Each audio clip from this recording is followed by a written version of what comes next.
ఈ మధ్య మనం తరచుగా వింటున్న మాట భారత రూపాయి పడిపోతోందని. అసలు ఎందుకిలా జరుగుతోంది? దీని వెలకున్న కారణాలేంటి? మనమీద దీని ప్రభావం ఎలా ఉండబోతోంది? వాటన్నిటి గురించి ఇప్పుడు వివరంగా మాట్లాడుకుందాం. సరే, ఈ కథను అర్థం చేసుకోవాలంటే మనం కొంచెం వెనక్కి వెళ్ళాలి. అంటే మనకు స్వాతంత్రం వచ్చిన రోజులకు. 1947లో ఒక అమెరికన్ డాలర్ విలువ ఎంతో తెలుసో? కేవలం రూ. 3.30. ఆశ్చర్యంగా ఉంది కదూ? అప్పటికీ ఇప్పటికీ పరిస్థితి పూర్తిగా తలకిందులయింది. ఇప్పుడు చూడండి, అదే $1 కొనాలంటే మనం ఏకంగా రూ. 90 చెల్లించాల్సొస్తోంది. ఇది మన రూపాయి చరిత్రలోనే అత్యంత తక్కువ విలువ. ఇక్కడే మనందరి మదిలో ఒక పెద్ద ప్రశ్న మెదులుతోంది. ఒకవైపు మన దేశ ఆర్థిక వ్యవస్థ 8.2% వృద్ధితో దూసుకుపోతోందని లెక్కలు చెబుతున్నాయి. మరెలాంటప్పుడు మన రూపాయి విలువ ఎందుకు ఇలా పడిపోతోంది? ఈ ప్రభావం చూడండి. ల్యాప్టాప్ల దగ్గర్నుంచి మనం రోజూ వాడే పెట్రోల్ ధరల దాకా అన్నింటి మీదా పడుతోంది. అయితే ఈ పతనానికి అసలు కారణాలేమై ఉంటాయి? దీని వెనుక ఉన్న 4 కీలకమైన అంశాలను ఇప్పుడు ఒక్కొక్కటిగా చూద్దాం. చూడండి, దీనికి ఒక్క కారణమని చెప్పలేం. విదేశీ ఇన్వెస్టర్లు మన మార్కెట్ నుంచి బిలియన్ల కొద్దీ డాలర్లను తీసుకెళ్లిపోవడం ఒక కారణమైతే, మన ప్రభుత్వం తీసుకుంటున్న కొన్ని వ్యూహాత్మక నిర్ణయాలు కూడా దీనికి దోహదం చేస్తున్నాయి. అవేంటో చూద్దాం. ఒక ఉదాహరణ చెప్తాను. ఈ ఏడాది జాన్యువరి నుంచి ఇప్పటి వరకు ఫారెన్ ఇన్వెస్టర్లు మన మార్కెట్ల నుంచి ఎంత డబ్బు వెనక్కి తీసుకున్నారో తెలుసా? ఏకంగా $17 బిలియన్.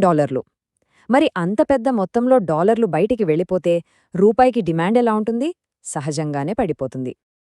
ఇది మాత్రమే కాదు, మన వాణిజ్య లోటు కూడా ఒక పెద్ద సమస్యగా మారింది. సింపుల్గా చెప్పాలంటే మనం అమ్మేవాటికన్నా కొనేవే ఎక్కువైపోయాయి. ముఖ్యంగా బంగారం దిగుమతులు ఏకంగా 200% పెరిగాయంటే పరిస్థితి ఎంత తీవ్రంగా ఉందో అర్థం చేసుకోవచ్చు.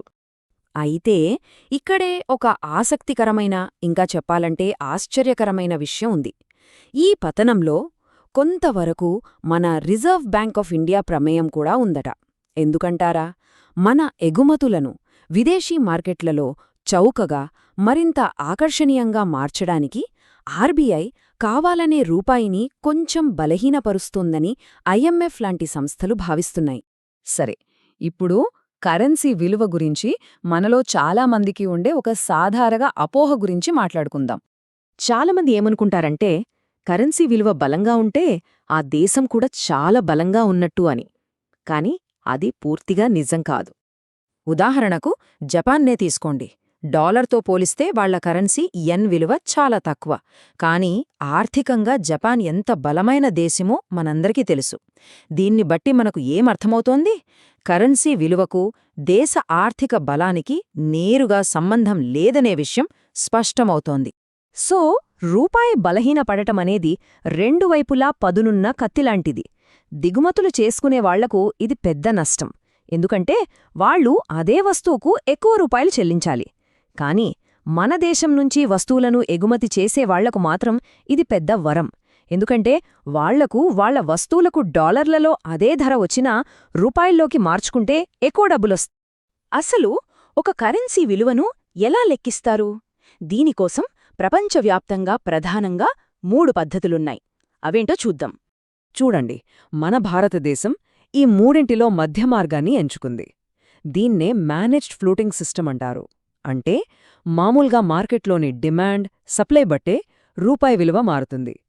కాని ఎప్పుడైనా రూపాయి విలువ మరీ ఎక్కువగా పడిపోతున్నా లేదా పెరిగిపోతున్నా అప్పుడు ఆర్బీఐ కల్పించుకుని దాన్ని కంట్రోల్ చేస్తుంది. అన్నట్టు రూపాయి విలువను ఇలా ఉద్దేశపూర్వకంగా సర్దుబాటు చేయడం ఇదేమీ మొదటిసారి కాదు. గతంలో అంటే 1966లో, అలాగే 1991 ఆర్థిక సంస్కరణల టైంలో కూడా మన ఆర్థిక వ్యవస్థను కాపాడటానికి ప్రభుత్వం ఇలాంటి వ్యూహాత్మక నిర్ణయాలు తీసుకుంది. సరే, సమస్యల గురించి మాట్లాడాం కదా, మరి పరిష్కారాలేంటి? రూపాయిని మళ్లీ బలోపేతం చేయడానికి మనం దీర్ఘకాలంలో తీసుకోగల 3 ముఖ్యమైన చర్యల గురించి ఇప్పుడు చర్చిద్దాం. మొట్టమొదటి పరిష్కారం రూపాయికి డిమాండ్ పెంచడం. అదెలా? మన దేశంలో వ్యాపారం చేయడాన్ని సులభతరం చెయ్యాలి. విదేశీ కంపెనీలు ఇక్కడికి వచ్చి పెట్టుబడులు పెట్టాలంటే అనవసరమైన రూల్స్, రెడ్ టేపిజం తగ్గించాలి. అంటే పేపర్ వర్క్ తగ్గించడం, అవినీతికి అడ్డుకట్ట వెయ్యడం, ప్రభుత్వ పాలసీల్లో స్థిరత్వముండేలా చూసుకోవడం, ఇలాంటివన్నమాట. దీనివల్ల విదేశీ కంపెనీలే కాదు, మన కంపెనీలు కూడా వేరే దేశాలకు తరలిపోకుండా ఆపగలుగుతాం. ఇక రెండవ పరిష్కారం మన దేశ బ్రాండును మెరుగుపరచడం. సింపుల్గా చెప్పాలంటే టూరిజంను ప్రోత్సహించాలి. ఎందుకంటే ఎక్కువ మంది టూరిస్టులు మన దేశానికి వస్తే వాళ్ళు వాళ్లతో పాటు డాలర్లను కూడా తీసుకొస్తారు. అది మన రూపాయికి బలాన్నిస్తుంది. ఒక్కసారి ఆలోచించండి, మొత్తం భారతదేశానికొచ్చే అంతర్జాతీయ పర్యాటకుల సంఖ్య కన్నా కేవలం ఒక్క బ్యాంకాక్ నగరానికే 3 రెట్లు ఎక్కువ మంది వెళ్తున్నారట. దీన్ని బట్టి టూరిజంలో మనకు ఎంత పెద్ద అవకాశముందో అర్థం చేసుకోవచ్చు. ఇక మూడవ అత్యంత ముఖ్యమైన పరిష్కారం ఇండియా ఫస్ట్ అనే ఆలోచనా విధానాన్ని అలవర్చుకోవటం. అంటే మన దేశంలో తయారైన వస్తువులకు మనం మొదటి ప్రాధాన్యత ఇవ్వాలి. ఒక్క మాట ఆలోచించండి, మన దేశ ఉత్పత్తుల మీద మనకే నమ్మకం లేకపోతే ప్రపంచమెందుకు నమ్ముతుంది? మనం మన దేశం విలువను పెంచకపోతే మన రూపాయి విలువ మాత్రం ఎలా పెరుగుతుంది? చివరిగా ఒక ప్రశ్నతో ఈ చర్చను ముగిద్దాం. మనందరి కొనుగోలు అలవాట్లే ఈ సమస్యలో ఒక భాగమైనప్పుడు అవే అలవాట్లు పరిష్కారంలో కూడా ఒక భాగం కాలేవా? మనం కొనే ప్రతి వస్తువు, మనం చేసే ప్రతి ఖర్చు మన దేశ ఆర్థిక వ్యవస్థపై ప్రభావం చూపుతుందనే విషయాన్ని గుర్తుంచుకోవాలి.